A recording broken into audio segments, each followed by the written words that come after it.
Pozdravljeni, moje ime je Marko, danes pa bom odgovoril na vprašanje uporabnikov različnih zaporjev in različnih frekvenčnih list.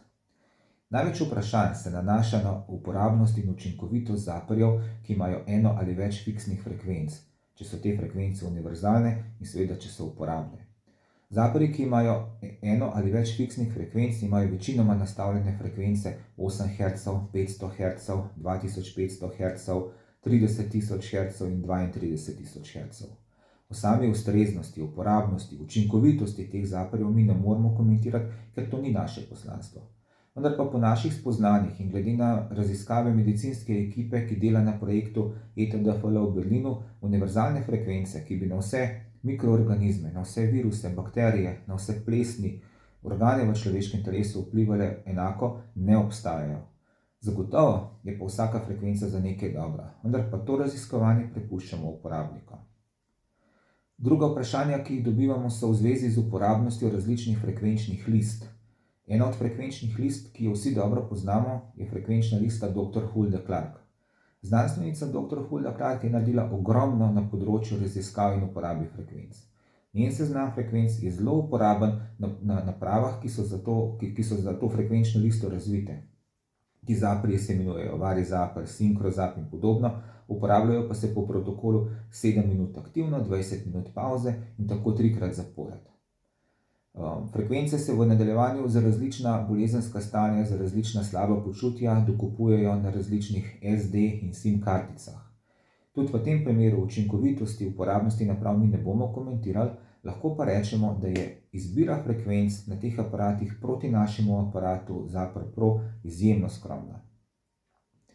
Naslednja lista, ki jo poznamo, je CAFL lista. To je konsolidirana frekvenčna lista, ki je sestavljena iz različnih virov in je sestavljena dolga leta.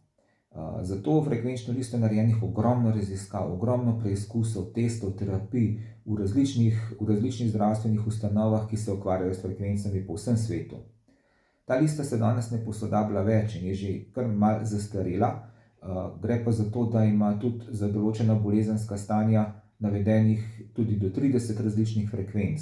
Aparati, s katerimi bi takšne terapije izvajali, bi bili lahko zelo zapleteni in posledično precej dragi. Da bi se odmaknili od te zmede na tržišču z različnimi zaporji, frekvenčnimi listami, in da bi odgovorili na najboljši možni način, smo mi v uporabo prevzeli listo ETDFL, Electrotherapy Device Frequency List. Ta lista ima znanstveno osnovo, uporablja se pa v domovih in klinikah po celem svetu. Izvor frekvenc je 12 klinik po celem svetu, sam seznam pa se ureja v Berlinu. Ta lista ETDFL se posodablja vsako leto, je odprta, dostopna na spletu, dobite jo v vseh večjih svetovnih jezikih.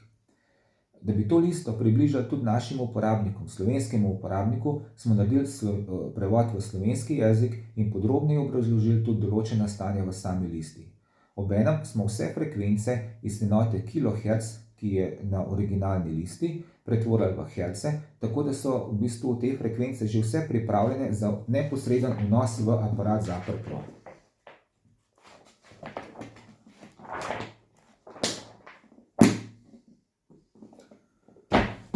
Ta pristop s posodobitvijo, pristop s prevzemom ETDFL liste smo potem nadaljevali tudi pri posodobitvi samega zaporja.